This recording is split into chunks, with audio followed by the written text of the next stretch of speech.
Welcome to Founders Marketing Compass. My name is Etgar Shpivak. With my experience as a co-founder and as a marketer, I'm interviewing founders and investors to learn how to build healthy, lasting relationships between startup founders and their marketing team. Today, I'm with Ira Belsky, the co-founder and CEO of Artlist. Hello, Ira. How are you? Good. How are you? I'm doing well. Super excited for this meeting and this conversation with you, and happy to hear for myself and for the audience a bit about yourself, your journey, and a bit about Outlist. Thanks for having me. Excited. So happy to hear your background. How did you build Outlist, and a bit about the journey that you're starting and the way that you change your business model. I've started my professional career actually as a video creator. So I was doing filming, editing, compositing, mainly client work. And the idea for Artlist came as a personal necessity. So I wasn't trying to build a big company or to be an entrepreneur per se. I just sort of saw a gap between what I wanted and what existed in the market before Artlist and felt like I could do something about it. The space that I wanted to solve was content for video creators. That's where we started. We started with music for video. It was back then built for a different industry, wasn't suited for what is now the creator economy. So I wanted to build something that's very high quality, but accessible both in terms of the licensing and the pricing, and teamed up with two good friends who are musicians, one who's a product R&D person, and shared my idea. They were excited and we just started to work at it without funding or anything like that. It was a bootstrap, and yeah, that's how I came to it. And if I ask for, before we going to dive into the marketing questions, because the journey that Outlist is very interesting for me on my entrepreneur who just love to play with AI. How did you see the impact of what happened with the Gen AI on your journey? Yeah. So obviously when we started, there wasn't any Gen AI. There was some AI, but not Gen AI or anything close to being useful. I think over the years, we've sort of identified that our unique value is understanding the users and sort of curating the best tools for them. Well, we started with assets, but when Gen AI came, it was like pretty obvious to us that we need to offer Gen AI to our users. They need curation for that. They need licensing sold for that. They need to make sure it fits their workflow and the quality is right for them. So for us, from our perspective, it was like another thing we can offer our users, and that's what we did. I think it's still very experimental if we're talking about what's happening now. Outside of maybe voiceover, most of the use of AI in video is like saying, hey, look what I did with AI. Nothing is like just using AI to get the job done. I think we're close. We're close specifically with video. Images are almost there. It has its limitation. It's another way of creating that will open many doors and is very exciting. But I think we're almost there, not there yet. So I think we can have the whole podcast only on this. Only on this. It's definitely fascinating. Yeah. But if we talk, and it's definitely change industries, and it can change companies like yours and like other companies. And I like to open this podcast always with the questions about KPI, because this is always there, like 1 million, 1 billion, $1 trillion questions is how do you, as the CEO that have the accountability for the whole company, define the KPI for your marketing team, and how do you see those KPI evolve through the different stages of the company? It's very dynamic, both in terms of the stage of the company and the industry. If we look at the tech industry, specifically growth, then the past 3 or 4 years were a roller coaster in terms of KPIs, right? You go back to 2021, everything is growth. No one cares about profitability or efficiency. Flipping to today, or maybe 2 years ago, everything is efficiency and profitability. Now it's a balance. Or so I think it's not only determined based on your stage and sort of momentum. It's also very needs to correlate with the broader market, which has its financial reasoning for rewarding different KPIs.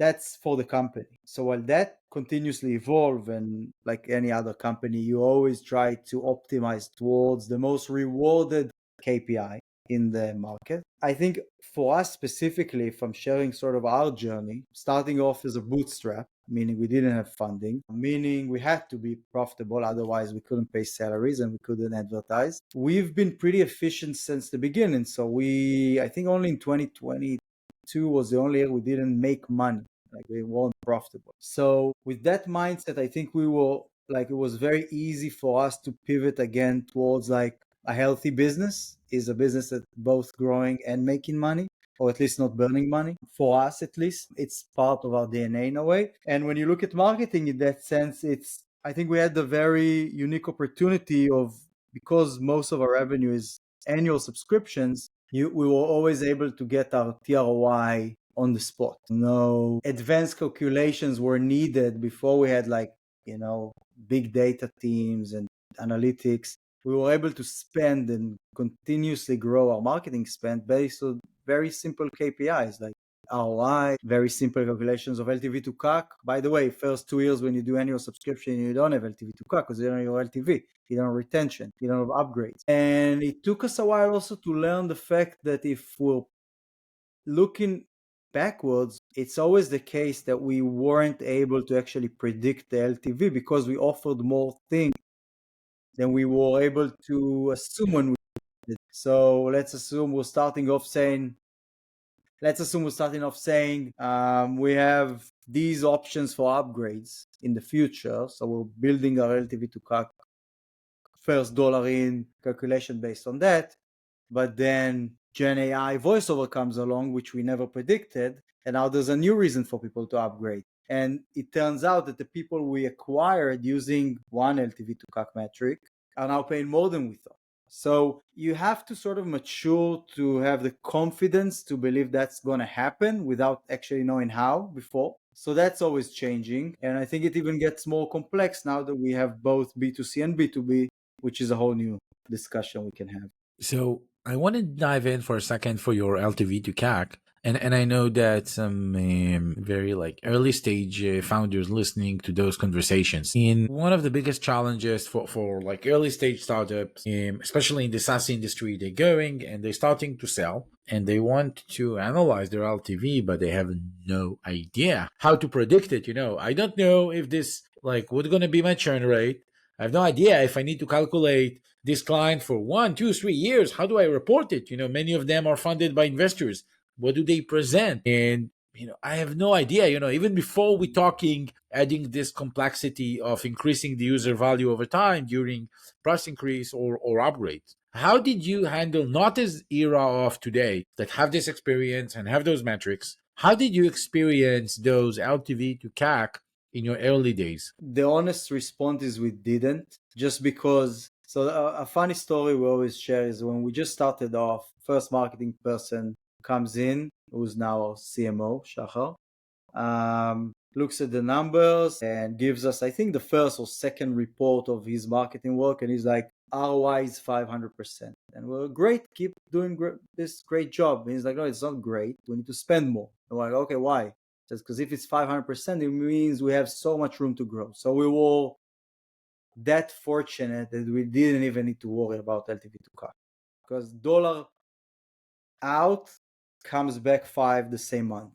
So you don't have that question. You just spend more, and it took us a while before we were actually comfortable it being even break even on a monthly basis. It was always positive on a monthly basis. That being said, if I were to now start again and have a new company that I don't have the metrics for and I don't know what's going to happen, I think it's always going to be a challenge of trying to evaluate things like churn when you don't have the churn numbers. By the way, we have it in some cases. We're launching new categories and then you don't really know how to calculate churn and how much you want to spend and what's the CPA the CAC you're comfortable with. Or in B2B in our case, which was relatively new for us. I think as long as you feel comfortable enough, you're not going to lose money long term. And you want to grow, you want to be a growth company and not just a business, then you should spend on those margins. But again, it's very specific. You need to figure out, like, are we talking monthly subscription, annual subscription, non-recurring revenue? What's the base case in your market? Like, can you get numbers on an equivalent business or for the same category? Or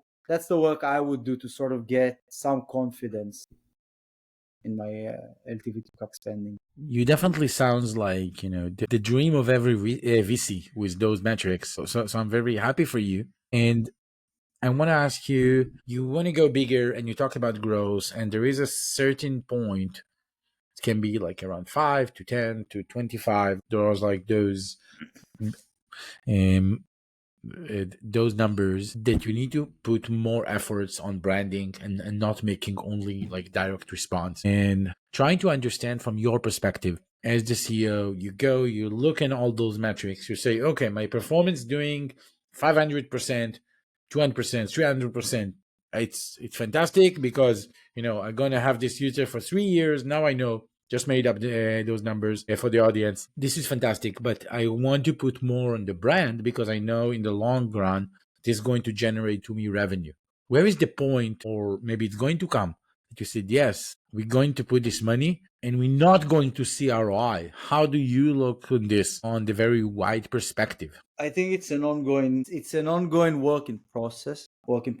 I think for us, as an example, when we started B2B, was very hard to predict what's going to happen. We're talking longer sales cycles. We were used to, as mentioned, like first month we can see the results and we can push higher or lower. And then you talk about brand. I think that was a huge shift for us the past year and a half, 2 years. It was like you grow to a certain size where you're like, okay, we can continue to optimize for short-term results, but the magic number is not going to improve over time. LTV to CAC over time is going to stay relatively the same or deteriorate if you want to continue to grow. And I think just because something is harder to measure, obviously does not mean it doesn't have the effect. And if you go to anyone you know and ask, like, what's your favorite brands that you love the most, 100% of those have become their favorite brands because of the brand work and not performance. 100%.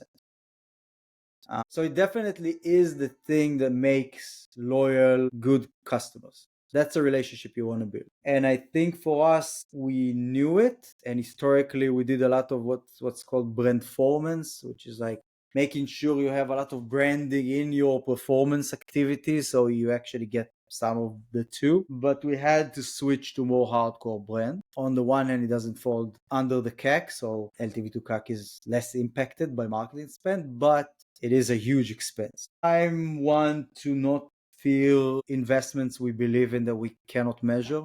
Like advertising historically was, they couldn't measure anything. So it's so tempting to go down that route of like, now we can see where each acquisition comes from. Okay, it's hard to build the attribution model, but we can actually see some of it. And then you're saying, let's do branding, and we don't see anything. And you're coming to people who are used to showing results that are just spending, and you want to spend, you don't want to waste, right? You want to invest, you don't want to spend money. And I think you have to just go back to fundamentals of like, what do you believe? Why are people coming to you? What's your values? Why should people care about what we do? And it's hard work. It doesn't rely only on marketing, because you can do the best work in marketing, but if your support team isn't living up to the brand standards, then everything is ruined. And if the value itself you're bringing, like the product, for us, the content, the tools, does not live up to that expectation, nothing works. So it's a company. Branding is like a company effort. That's sort of the marketing world is just to highlight why should people care? Why should they be excited about us specifically? Sorry, go ahead. And if we talk, and I love this approach, and you talk about like the product, I just had a very interesting conversation with an investor, and we both agreed that in many cases the technology and the product can kill the company, but he can't build it. The go-to-market is the one that make you success, and your product and tech can, in most of the cases, just make you, like make people churn and just lose this credibility. But if we go back and like for the last questions about all those, especially brand marketing, because you know how to measure your performance top notch. And what do you like when your team come and say, we need to spend, hey, we have, 500K, we need to spend on this branding. Are there any metrics or any ways that you do try to measure to say, yes, I got the signal that something is happening? We'll try. There's many different ways to approach. So, as an example, if we want to start doing TV ads, right? Streaming TV, targeted, not broad. What we've done is like before starting nationally, like in the entire USA, we would say, okay, let's pick 2 states, spend a lot there in a month, and see the incremental change versus other states that we haven't spent. So you always try to do things, and that's like trying to calculate brand with performance. But the problem is you can go through all the surveys of sentiment and what people think and how they view you and how they describe you. These are the deeper things you're trying to get. My example is always like when Porsche are building an electric car, you immediately say it's a good car, although they never had an electric car. And it gains all of its credit because of 100 years of combustion engines and racing and the brand and everything it has in your In the memory, story, in the story of Porsche, that now they bring an electric car and just say it's a Porsche, and you're like, this is the best electric car. And how they've built this is definitely not through performance, right? It's not through sales. It's a story they've been telling for 100 years. And when our team were sort of scared, excited about AI, I was like, this is the story. If we're the Porsche of our industry, then when we do AI, everyone say, okay, it's Artlist's AI. It's the best AI. It's the best AI for me. And I think that's why you need to build strong brands. Strong brands stand the test of time. They go through changes of industries and innovations and still resonates with people because they have some fundamental core values that stick through all of these changes, and you just need to make sure your audience know what they are. And that's brand. And that you cannot measure. You can, people run surveys and people do think it's a wider thing. And for me, by the way, it's a lot of the time is looking at brands that I love and say, what actually made this brand, me fall in love with this brand?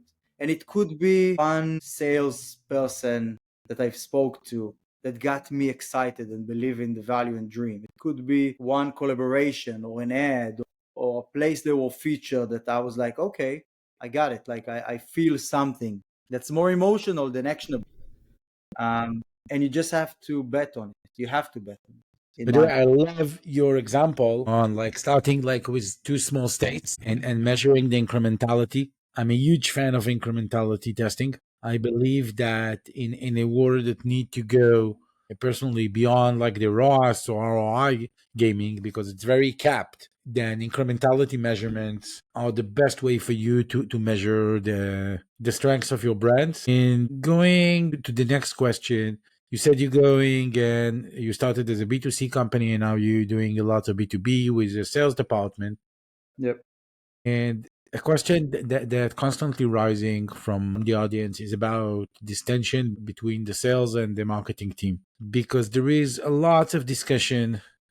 Just last week, there was a big discussion in some forums that ask a very relevant question. Does the performance team need to be under the marketing team or under the sales team? Which is, have a lots of pro and cons for each one of the sides. And in most of the companies that they have this marketing team and sales team, what I've seen behind the stages is this relationship looking very shiny and happy in when someone look first, but when you try to dive deeper, what you're saying is the marketing team pointing out to the sales team and say, hey, you don't know how to close the leads. And the sales team point out to the marketing team, hey, I don't get enough leads. I don't get a qualified leads. You give me a lead that are not ready to buy and so on. And you need to come as the CEO of the company and to oversee this relationship. How do you tackle this relationship between sales and marketing? So I'll talk about our specific, because I only know our specific situation. And by the way, thankfully, it's hard for me to relate to what you just said. I think, I'm very happy for you. and when I try to figure out why, while you were like sort of characterizing how it usually happens. I think a couple of things comes to mind. First of all, we were B2C for 6 years before starting B2B. And in those 6 years, we have acquired B2B customers. We just didn't have a dedicated solution for them. So when sales came in, first thing they did was take 30,000 paid accounts that are B2B qualified, start to go through them and convert them into B2B clients. So by definition, marketing were already giving them good leads. You can't say they weren't. They were closing deals that already were closed from the B2C self-service. I just said, I think that you're the name of every VC. Yeah, although maybe we should have started earlier with B2B, but everything is in hindsight. And when I look at how the teams are, it's not like everything was frictionless between sales and marketing when we started. I think sales came in. They weren't reliant at the beginning on marketing leads because we had a lot of B2B clients already and more coming in. But then the team grew and they became more and more reliant on leads. And they were looking at marketing. What are we going to do about leads? And it took a while for us, which is maybe more of an us thing, to say, like, enterprise clients is not the sales responsibility. It's everyone's responsibility. It's marketing, product, then sales. Everyone is responsible for these clients and what we're getting. And then in order to work together, I think it's very fundamental. It's like no ego and trust. It's like I think fundamental teamwork, because everything you're describing comes off of either lack of trust, meaning I don't trust you do a good enough work. We don't have the common respect to each other that I'm doing my best for the company and you're doing your best for the company. We're sailing the same ship at the end of the day. We have the same goal. My LTV to CAC is reliant on you and your sales quota reliant on me, and we're working together, and we need to make sure that we both value each other and the work we do, and we don't point fingers at all. Like, no pointing fingers. We have zero tolerance to that. Like, if you're not coming into a conversation assuming the other side is doing their best work and are the best people to do this work for Artlist, then you're not a part of the conversation. Like, that's for me fundamental. That's how we want to interact, from management to everyone down to the teams. Obviously friction builds towards, like, when you go lower down, but I think once we were able to completely stop pointing fingers, to the point where we're like, if you're pointing finger, you're not going to be a part of Artlist, period, then everything changes. You start looking at the other person saying, he's doing a hell of a good work and he's trying to do his best. How can we improve together?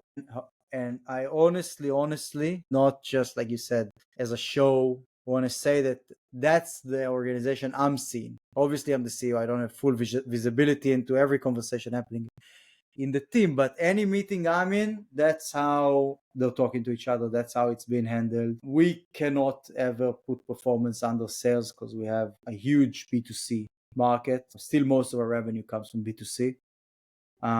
So for us, we don't have these questions. There are a lot of conversation on the balance. Like, as an example, we've now shifted some budgets from one search intent to another that could be worse for B2C, but showcases great leads and opportunity.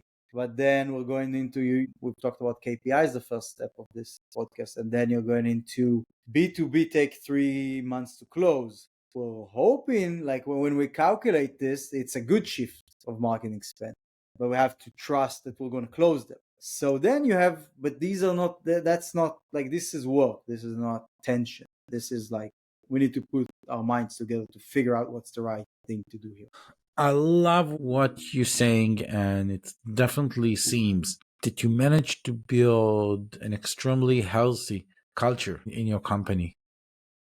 And I think it's very impressive. Trying to understand from people in the marketing or for founders who are going to hire marketing, what are the top 3 qualities that you look when you hire your marketing leadership? I think from what I'm hearing from other companies, there are many different people who become like market leaders. So some people come from branding, from advertising, some come from performance. So our specific case, our CMO is more from a performance background. I think that's the model I believe in because that's what I know, which is like being super analytical. I think first and foremost is a deep connection to the mission, what we're trying to do.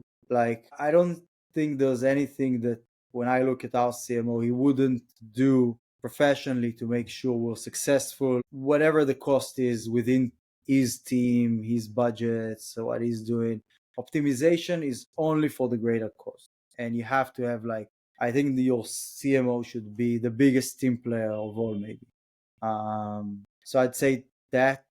I think when I say analytical, if I even expand on that, I would say, and that's maybe me, I'm very logical and less emotional, try to be at work. And I really value logical people, especially in marketing where things can get fuzzy. And when we're talking about brand and things like that, it's very easy to get caught up in fancy words and big ideas. And I think you need to actually have someone extremely logical leadership. You'll have people under him that are more focused on brand and creative and other things that they can do that. But I like to know that the person in charge of the whole operation and the budget is the person taking a very logical accountability for everything that's happening under him.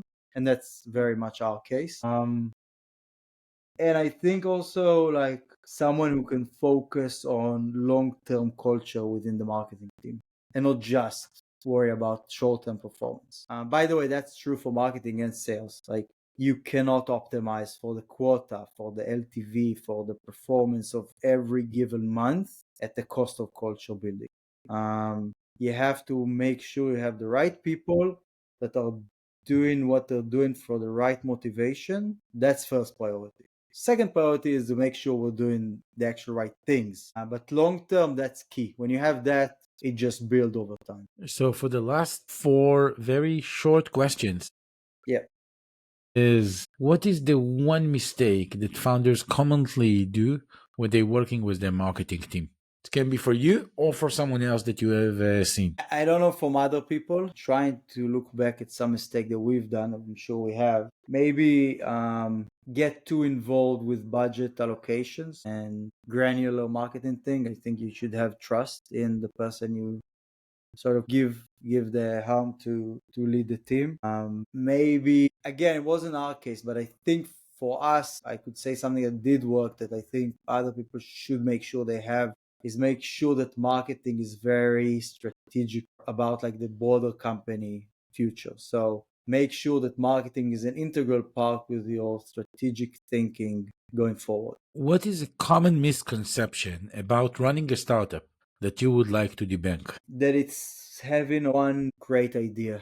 I don't think that's the case. I think the case is you might have a great idea, it could be an okay idea, but success comes from many, many, many small good decisions that you make along the way, hire the right people, and it's small wins. It's never like we had this, maybe some cases, but most cases you don't have this amazing idea that just exploded. It's like even if your idea is great, it's going to come down to you making these small great decisions. It's all about execution. Execution. And if you could give yourself one advice at the beginning of the road when you just founded the Artlist, what would it be? To understand that it's all about evolving. Like it's all, there's no, it took me a while to understand there's no, like being a CEO is not like, now I know my role as a CEO, I figured it out.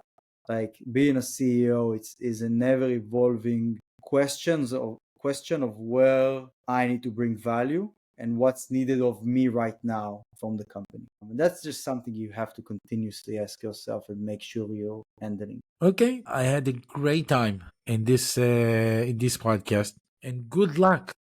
Thank you. Thank you for having me. Thank you. Bye bye.